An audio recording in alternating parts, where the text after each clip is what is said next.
All right, we'll recap a little bit. We're going to recap week 1. We're going to recap week 1 and then look at week 2. And we're going to have some fun doing it. It feels like a Monday, but it's a Tuesday. We are the Out of Bounds Show, ESPN 1059 The Zone. Your SEC Insider hit this morning is brought to you by Farm Bureau Insurance. Bundle your car and home and save with your local Farm Bureau Insurance agent. Hit favorites.com to get a quote in 4 minutes or less. We welcome in our friend Tom Luginbill, national college football analyst with ESPN. He called 2 games last week, also the ACC network. He joins us on the Farm Bureau Insurance guest line. Good morning, buddy. You in Charlotte? I am. Good morning to you. I am, some of us work on Labor Day, Bo. Some of us have to, and that's like the definition of labor. You know what I'm talking about? Hey, I enjoyed my boat rides yesterday, my laps. You did. I was jealous. When you sent me that picture via text, there was a deep down part of me that shed a big, giant tear. Oh, man. Okay, look, let's get into what happened this weekend. I love Twitter because we fall apart on games, and so many teams played cupcakes. And oh my goodness, and so I do have to tip my cap to those. Look, for us, it's good when we get really good games on week 1. It's really not ideal for anybody because it's so hard to play well right out of the gate. But Notre Dame at A&M, and I think A&M will get better. I mean, they have to on offense. They'll get better. Yeah. But tell me what I was seeing with Notre Dame. I've enjoyed mocking them for 20 years on the air and knowing that they're overrated the overwhelming majority of the time.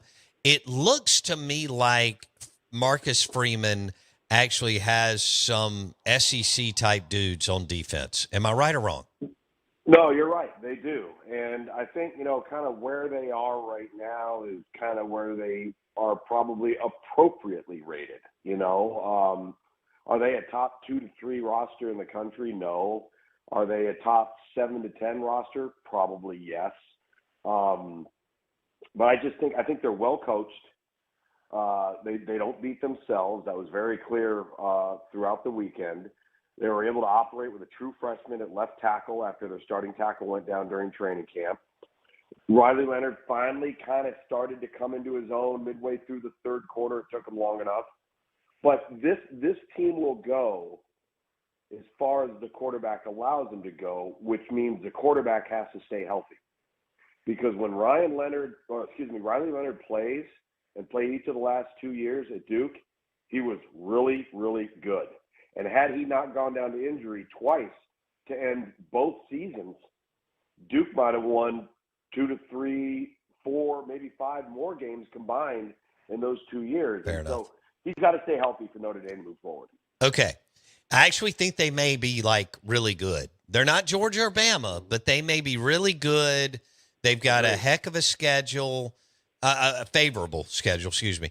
And we'll get to Southern Cal here in a minute, but they do look like a college football playoff team. They're going to they could take one of the spots from one of the 2 super leagues or the ACC or Big 12. So it's early, but and I still think Freeman's a work in progress, Lugs, but I'm buying a little bit right now.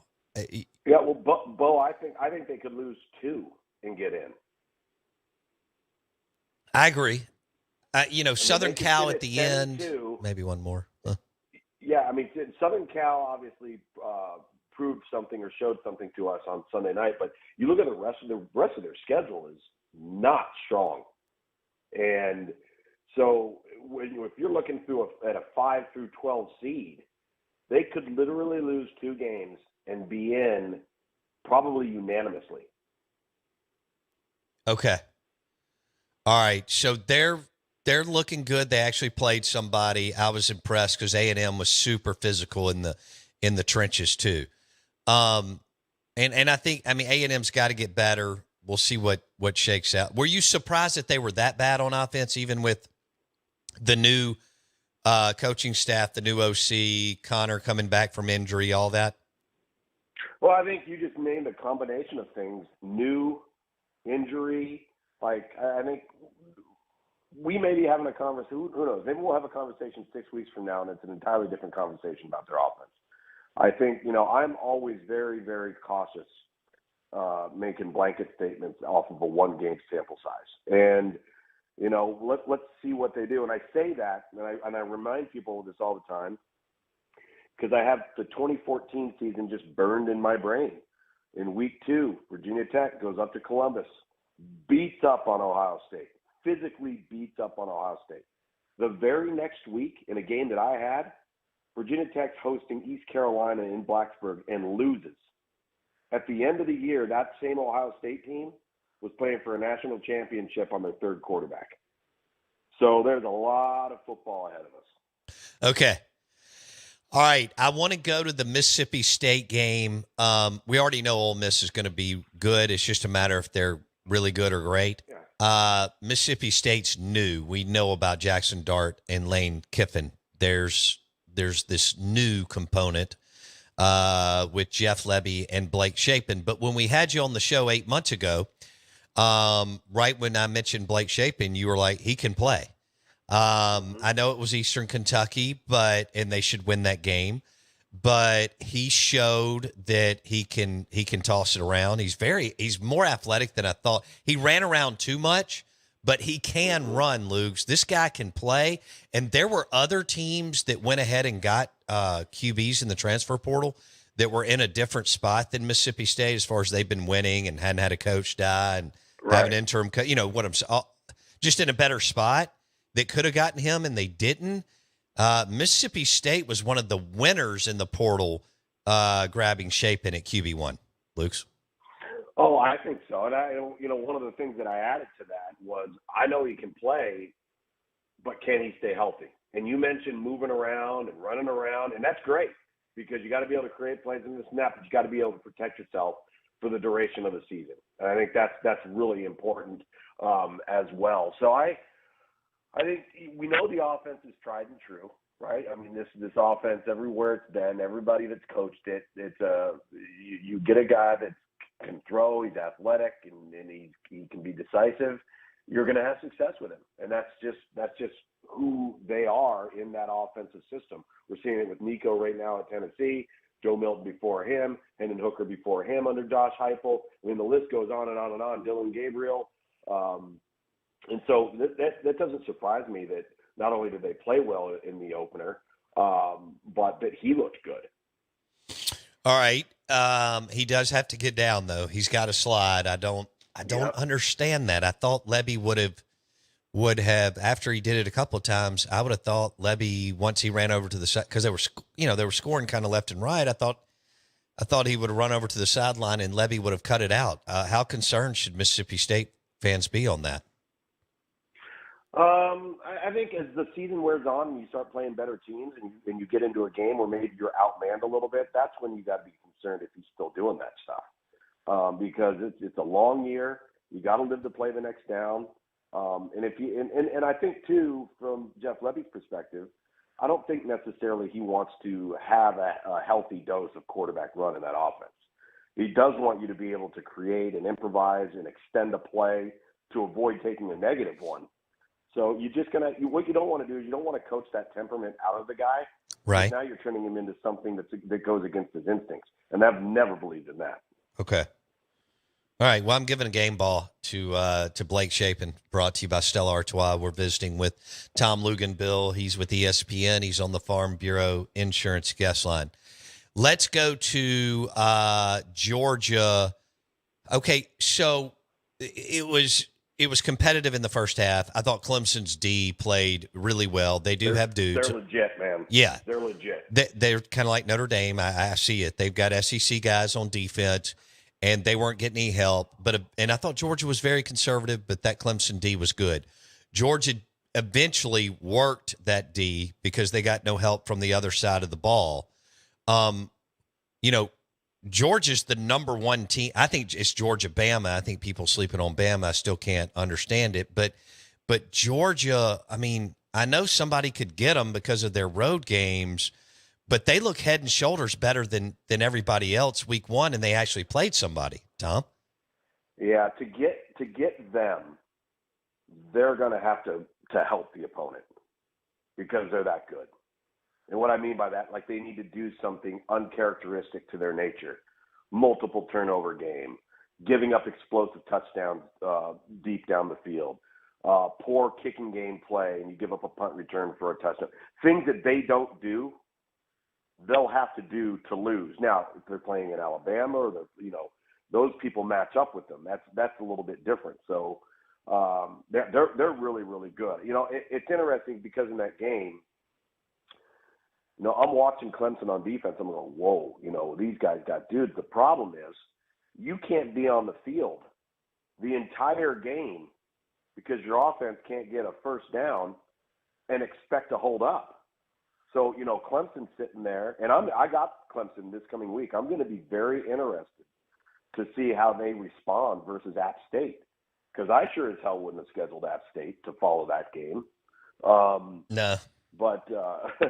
But I think that what's interesting about Clemson, and I'm very cautious in saying this, but I spent the vast majority of yesterday going over that game, especially on the offensive side of the football. I'm going to hit the defensive side today. Cade Klubnik is becoming slowly but surely DJU 2.0. Yep. He won't take the gimmies. He holds onto the ball. He's always a half step slow, a half second late, and it's killing him because they got some things going in the run game there for a little bit. But there's nothing in the passing game that pushes the defense off of the line of scrimmage. So they're always near the ball when you're trying to run it. So I credit Georgia coming out of the gate in the second half because they just took over the game, but they had a lot of help because Clemson couldn't score. True. Tom Luginbill on the Out of Bounds Show. We're having fun recapping week one. We'll get to week two here in just a second. Texas at Michigan and maybe another game or two. All right, LSU, Southern Cal. I'm so impressed. So I got this one wrong. I thought LSU would pull away in the second half. I did too. I am so impressed with what Lincoln Riley did. Toughness component, culture, getting the defense right, the new hire, and then having a new quarterback and them, he's just going to move the ball, I guess, regardless of whoever he has. So very impressed with Southern Cal's physicality compared to what they looked like last year. However, Lugs, I'm not all doom and gloom on LSU, even though that's what we're supposed to do game to game, especially on Twitter. They did some good things, and Nussmeier looked really good. Tom? Yeah, the quarterback play for both teams I thought was exceptional, especially for a week one outing. Right. Efficient, accurate, made the plays that were there to be made, but Miller Moss made a couple more, right? And, here's the deal. We have talked about, this isn't just talking about last year at SC. This is going back the last 5 to 7 years, even before Lincoln Riley showed up. SC hasn't been worth a flip on defense. Now, the last 2 years were really, really bad. And so what I was more impressed with was that they just lined up and could play base defense, right? Forget all the wrinkles and the window dressing and the bells and whistles. I think D'Anton Lynn just came in and said, guys, number one, we got to get lined up. That's number one. And then number two, we just got to keep the ball in front of us and tackle when the ball comes our way. Did you notice that LSU could barely get the ball downfield vertically? The last 2 years, SC on defense gave up so many explosive plays that make your head spin. So, with that offense, and it's not as if the roster defensively vastly changed. Bear Alexander was last year. They actually lost a really good pass rusher in Romello Height. He's playing at Georgia Tech now. But most of those guys on defense, Eric Gentry, there's a group there that has been there the last 2 years. And they look like a completely different football team, and I just think that's structure-based. That's coaching and not overcomplicating and making sure that you're playing smart football. And I was impressed with how physical they were, but I was more impressed with the fact that and I guess I'd say this because you wouldn't be as familiar with it, but I had them a few times the last couple of years. I mean, there were times they couldn't even line up right. It was embarrassing, right? They were a horrible tackling football team. The ball's going over the top all of the time. So just the attention to deal on the basics is what stood out to me. All right. I don't want to go overboard on that game. They both played well. I am impressed with Southern Cal and what Lincoln's done in the offseason because he was facing. And he deserves a lot of credit. He really does. It's the first time he's ever done it.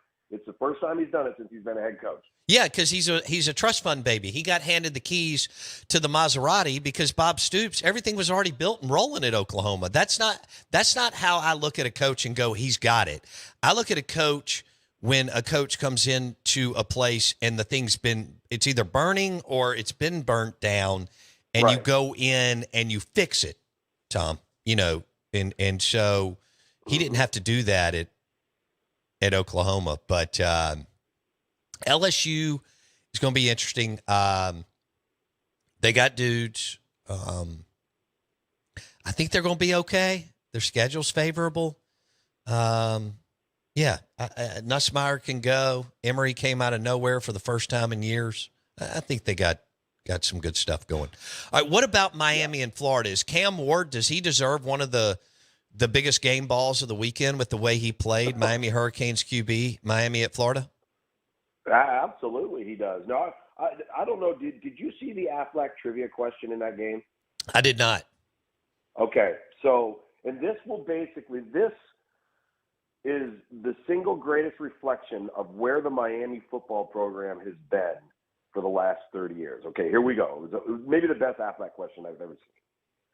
How many Miami quarterbacks since 1990 have been drafted in the first 3 rounds of the NFL draft? Gino Torretta, who didn't really work out? No? Okay. First 3 rounds. First 3 rounds. Walsh went before that. Jimmy Johnson shipped him away. I can't think of one. That's because there isn't one. The answer is 0. Wow. 0. Now think about that. Just if you ever wonder how important the position is, look at Bill Belichick's last 2 years in New England. Yeah. And look at that Aflac trivia question. Yeah. And all of a sudden, when you got a quarterback, everything changes. And not only do they have a quarterback, they have a quarterback that has played a gazillion snaps in the same scheme at 3 different schools and now has difference-maker players around him. Right. So, and listen, I'm always cautious off of a 1-week sample size. Always. But that was a different Miami. It felt different. It looked different. A year ago, Miami had athletes. They'd retooled the offensive and defensive front, had a couple of unfortunate injuries. But what Miami did last year, more so than anything else, was beat themselves.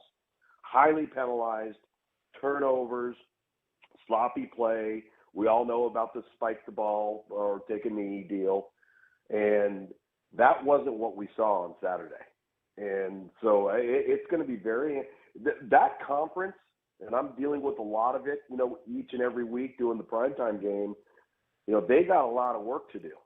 NC State goofed around with Western Carolina on Thursday. We saw what Clemson did on Saturday versus Georgia.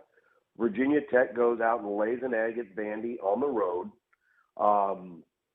There's a ton of work to be done. Georgia Tech looks good again. I think they are legit. And then Miami. And what happened last night in Tallahassee was downright miserable. Tom Luginbill with ESPN on the Out of Bounds show. Texas at Michigan. I think Texas has an opportunity to go up there and throttle Michigan. What do you see? I totally agree with you. Who would have ever thought that coming off of J.J. McCarthy in his career at Michigan, that the Wolverines would be in a position at the quarterback position where a walk-on wins the job? What does that say? And I'm not saying that Davis Warren can't play. Maybe he can be. Maybe he was overlooked in recruiting. Maybe nobody was on top of it, and they got a steal, and he ends up being a guy. For all we know, he could be Stetson Bennett, right? But there is no comparison right now between Michigan and Texas. Oh, in my opinion. It could get. I mean, I don't think Sark is going to screw this up, but now, defensively, Michigan is a handful. Yeah, they still got players. Tackles on the inside are a problem. Yeah. But Quinn's playing well, and Texas is just they're in a different spot. The NC State game this week. Wow. What do you think there? So let me tell you what I think NC State did in that game on Thursday, and I had the game. Number one, Western Carolina came to play. I don't think NC State took them serious, but that's a leadership locker room coaching problem. NC State is far more talented than what they put on display on Thursday night. That was completely and totally unacceptable. I do not think they will do what Florida State did coming off the Georgia Tech game and just go out there and look even worse than they did the week before. I don't think they will do that. Now, if the game was in Knoxville, I might have a little bit of a different feel about this. But that game, and I could be wrong, Tennessee will likely, in my opinion, probably pull away in the second half. But we're going to continue to see this season unfold, and we're going to have things happen that we didn't expect. So don't think necessarily that NC State comes out the same way they did last Thursday, because they'll have Tennessee's attention. Okay. Tennessee and NC State in Charlotte, Texas at Michigan. For our listeners, this is weird. That's a conference team. It's still weird for me to say an SEC team is going to Ann Arbor this weekend. I want to say, like, I was looking at scores this weekend, and I was trying to find Arizona State, and I was like, hold on, they're in the Big 12, Bo. There is no Pac-12. I'm trying to drop the box down in the ESPN.com, Lugs, and I'm still not there yet, with all the shakeup. I know. It's so strange. I mean, I'm sitting there looking. Somebody said to me the other day, hey, where do you think you're going to be week 4, week 5? And I started thinking about it, and then the person, before I could reply, the person said, you know what, you could have Florida State and Cal. And I'm like, Florida State and Cal? And I realized, holy crap, Cal's in the ACC. Luke's is like, what? Why would I be out? What? Yeah. I mean, if I'm going to Cal, I'm going to go to Napa. I don't know what other reason I'd be there. I love it. All right, have a great week, buddy. Thank you so much. Will do. Thank you. See you. Tom Luginbill, ACC Network, ESPN, National College Football Analyst. He joined us on the Farm Bureau Insurance Guest Line. Your SEC Insider Hit this morning, brought to you by Farm Bureau Insurance. Bundle your car and home. Bundle your auto and home. Powered by Farm Bureau Insurance. Favorites.com. Want to say good morning. Welcome in. We'll continue to recap week 1 and look to week 2. Tennessee and NC State play in Charlotte. Texas, who's actually in the SEC, at Michigan. And then you've got Arkansas and Oklahoma State in Stillwater. Mississippi State will play a Power 5 game. They'll play it in Tempe, Arizona, against Dillingham and the Arizona State Sun Devils.